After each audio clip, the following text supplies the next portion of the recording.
12 March ত্রয়োদশ জাতীয় সংসদের প্রথম অধিবেশন সামনে রেখে আজ বসছে বিএনপির সংসদীয় দলের বৈঠক। সভায় স্পিকার, ডেপুটি স্পিকার সহ সংসদের গুরুত্বপূর্ণ পদে কারা থাকবেন সে বিষয়ে আসতে পারে চূড়ান্ত সিদ্ধান্ত। বেলা 11টায় সংসদ ভবনের সরকার দলীয় সভাকক্ষে এই বৈঠক অনুষ্ঠিত হবে। প্রধানমন্ত্রী তারেক রহমানের সভাপতিত্বে এতে সরকারি দলের সব সংসদ সদস্যকে উপস্থিত থাকতে বলেছেন চিফ হুইপ নুরুল ইসলাম। বৈঠকে বৃহস্পতিবার শুরু হতে যাওয়া ত্রয়োদশ জাতীয় সংসদের প্রথম অধিবেশনে কে সভাপতিত্ব করবেন এবং স্পিকার ও ডেপুটি স্পিকার হিসেবে কাদের নাম প্রস্তাব করা হবে তা নিয়েও সিদ্ধান্ত হতে পারে।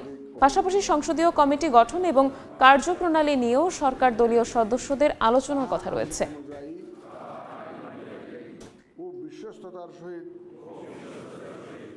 এই মুহূর্তে সংসদ ভবনের সামনে আছেন রিপোর্টার ইমরুল আহসান, সরাসরি যাচ্ছি তার কাছে।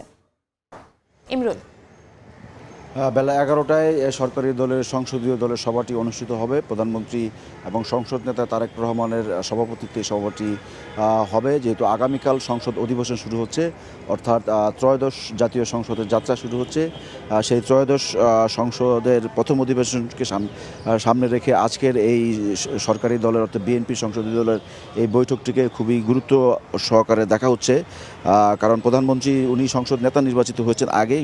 গত 17 ফেব্রুয়ারি নতুন সরকার শপথ নেয়। ওই দিনই সকালে সরকার এবং বিরোধী দলের এমপিরা শপথ নেন। তখন সরকারি দলের একটি সভা অনুষ্ঠিত হয়েছিল, বিরোধী দলের সভা অনুষ্ঠিত হয়েছিল। সরকারি দলের সংসদীয় দলের সভা আজকে দ্বিতীয়টি হচ্ছে।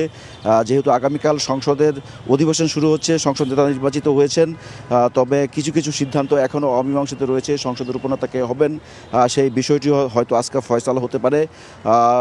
সেটি খন্দকার মোশাররফ হোসেন, মির্জা ফখরুল ইসলাম আলমগীর, সিনিয়র যে কোনো মন্ত্রী বা দলের যে কোনো নেতা যারা এমপি হয়েছেন তাদের মধ্যে থেকে হতে পারে। এছাড়া আরও গুরুত্বপূর্ণ 2-3টি বিষয় সিদ্ধান্ত হবে আজকের বৈঠকে। স্পিকার এবং ডেপুটি স্পিকার, স্পিকার পদে আব্দুল মঈন খান, গয়েশ্বরচন্দ্র রায়, সাবেক শিক্ষামন্ত্রী ওসমান ফারুক, তাদের নাম শোনা যাচ্ছে। এছাড়া ডেপুটি স্পিকার পদে বিরোধী দল জামায়াত ইসলামকে প্রস্তাবনা দেওয়া হয়েছে। সেই প্রস্তাবনা তারা এখন পর্যন্ত সাড়া দেয়নি। তারা সাড়া না দিলে পরবর্তীতে বিএনপির করণীয় কী সেই বিষয়টিও আজকে হয়তো এই সংসদীয় দলের সভায় বা উত্থাপিত হবে এবং আলোচনা হবে বা কে করণীয় ঠিক করা হবে। হয়তো তখন দলের পক্ষ থেকে গুরুত্বপূর্ণ এই পদটিতে নাম নির্ধারণ করা হবে। সেক্ষেত্রে আলোচনায় আছেন কয়েকজন, ব্যারিস্টার মাহবুবউদ্দিন খোকন, এছাড়া দল বিএনপি জোটের আরেকজন শরিক বিজেপির আন্দালিব রহমান পার্থ, তার নামও এই আলোচনায় আছে যে ডেপুটি স্পিকার পদে ওনার নামও আসতে পারেন। এছাড়া সংসদীয় স্থায়ী কমিটির বৈঠক হয়তো আগামীকাল সংসদ অধিবেশন শুরু হওয়ার পর সেই বিষয়গুলো নির্ধারণ করা হবে। তবে প্রাথমিক আলোচনা আজকে হতে পারে। তো প্রধানমন্ত্রী ইতিমধ্যেই সংসদ ভবনে এসেছেন, সকাল 9:30 পরপর তিনি এসেছেন। উনি আজকে সারাদিন এই সংসদ ভবনে অফিস করবেন। আজকে উনি সচিবালয়ে যাচ্ছেন না। সকাল 9:30টায় সশস্ত্র বাহিনীর প্রিন্সিপাল স্টাফ অফিসার তার সাথে দেখা করেছেন। এই সংসদীয় দলের সভা রয়েছে 11টায়। এরপর আরও কয়েকটি সিরিজ মিটিংয়ে উনি অংশ নেবেন এখানে।